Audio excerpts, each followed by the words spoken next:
Hi mga loves! At dahil napansin ko nga na parang medyo alon-alon na naman ang buhok natin for today's video, kaya naman it's time to use my very useful and helpful Yateng Professional Hair Straightener. Love, paalala ko lang sa'yo bago mo nga pala ito gamitin, siguraduhin mo muna na siya ay napainit mo na para naman pagka hinagod mo na siya sa buhok mo, talagang makikita mo agad ang resulta. At eto pa nga ang magandang balita. Alam nyo ba na for as low as 200 pesos ay makakapag-avail ka na nito? O diba, swak na swak sa budget mo. Ang ganda nga pala ng resulta kapag ginamit mo siya. Alam nyo yung parang natural look lang talaga.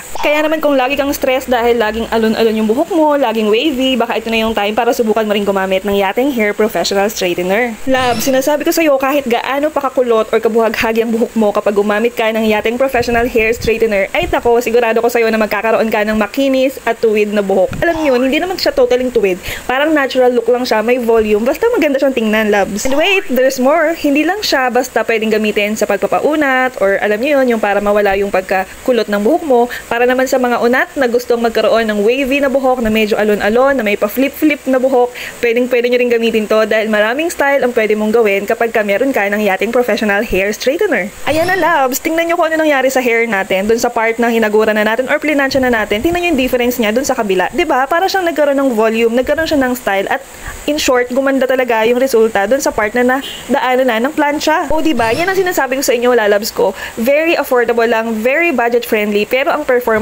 ng product talaga namang quality. Ay nako, wala na ako ibang masasabi. Kaya naman kung gusto niya rin mag-try ng product na to, nandyan lang ang link sa ating Yellow Basket at pwede nyo nang i-check out dyan. O ano pa hinihintay mo? Subukan mo na rin yan. I-check out mo na yan dyan sa Yellow Basket. Bye!